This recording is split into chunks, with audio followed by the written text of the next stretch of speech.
Napansin mo bang mabilis bumaba ang tubig sa fish pond mo? Baka may tagas na hindi mo pa nakikita. Sa video na ito, ipapakita namin ang tamang paraan ng pag-repair ng leak sa fish pond bago pa ito lumala at makaapekto sa ating mga alagang tilapia. Sa isang fish pond, napakahalaga na bantayan ang level ng tubig araw-araw. Kapag napansin natin na mabilis bumababa ang tubig kahit walang malakas na init o overflow, maaaring may tagas o water leakage ang ating fish pond. Kapag may napansin na water leakage, dapat itong ma-repair agad. Mas mainam na ipaayos ito sa isang taong may experience sa pag-repair ng fish pond upang masigurado na maayos at pangmatagalan ang pagkakagawa.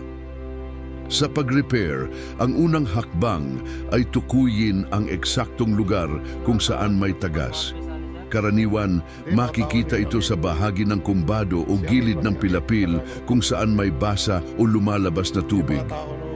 Kapag natukoy na ang may leak, ang susunod na gagawin ay hukayin ang gitna ng kumbado kung saan may tagas. Dapat hukayin ito ng sapat ang lalim upang maalis ang malambot o bitak-bitak na lupa.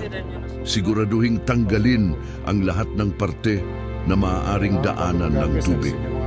Ang regular na inspeksyon at maintenance ay napakahalaga upang mapanatiling malusog ang ating mga alagang isda. Tandaan, ang maliit na tagas kapag pinabayaan ay maaaring magdulot ng malaking problema sa hinaharap.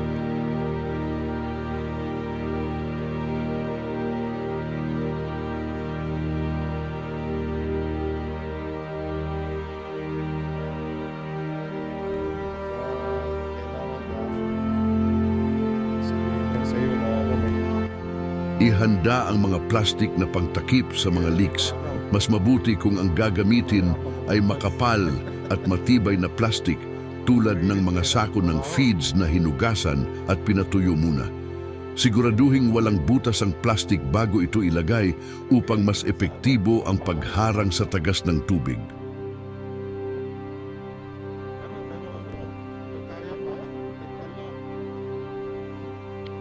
Mahalagang lagyan muna natin ng lupa ang loob ng plastic bag bago natin ito ibalik sa pinaghukayan na bahagi.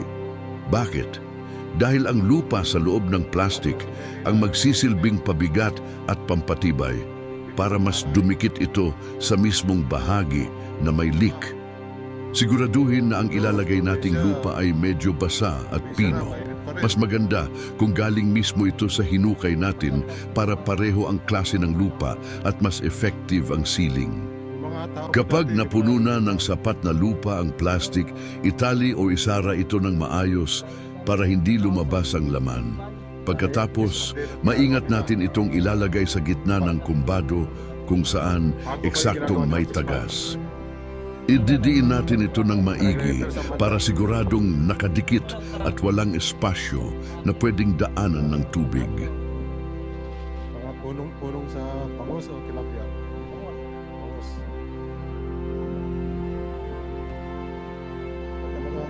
Talagang tao no, trabaho no.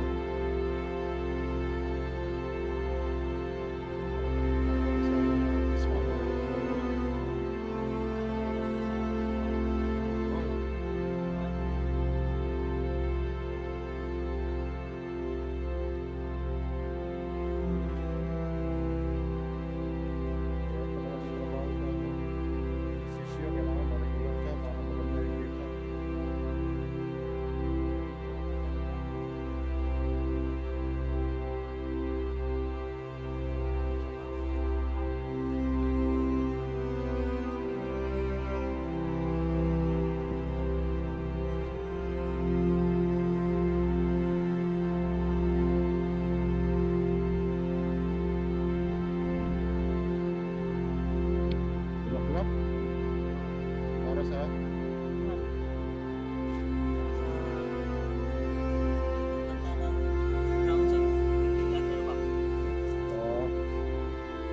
tatanim kayo?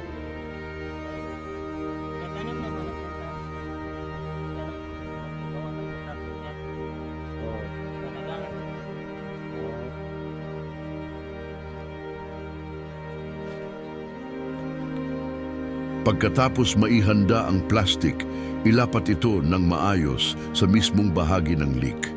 Dapat ay mas malaki ang sukat ng plastic kumpara sa butas upang may allowance sa gilid at masigurong natatakpan ng buo ang problema.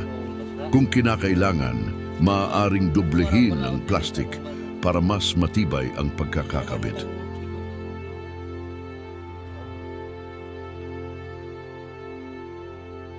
Sa PhilHealth, ginamit. Marta na sa katawan.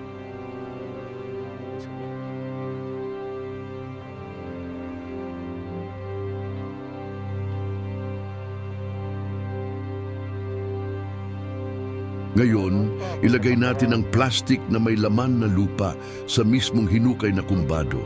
Layos ito ng maigi at siguraduhing natatakpan ang buong parte na may tagas. Para masigurong hindi hahalo ang lupa sa tubig habang inaayos natin ang leak. Ang plastic ang magsisilbing additional barrier o proteksyon laban sa pagtagas ng tubig.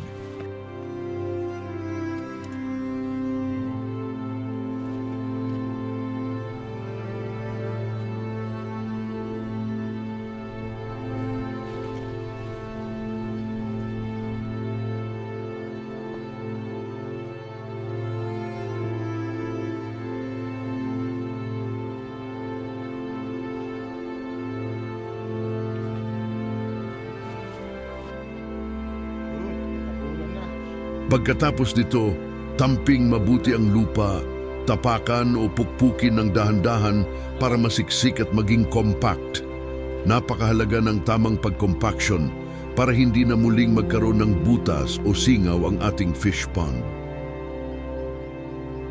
At diyan po nagtatapos ang ating step-by-step na paraan kung paano mag-repair ng water leakage sa fish pond. Ikaw sa ano? Napakahalaga po na agad nating ayusin ang anumang tagas ng tubig upang maiwasan ang pag-aksaya ng tubig, pagbaba ng water level at stress sa ating mga alagang isda tulad ng tilapia. Sa tamang paghuhukay, paglalagay ng plastic lining at maayos na pagsasara ng lupa, masisiguro nating magiging matibay at maayos muli ang ating pond.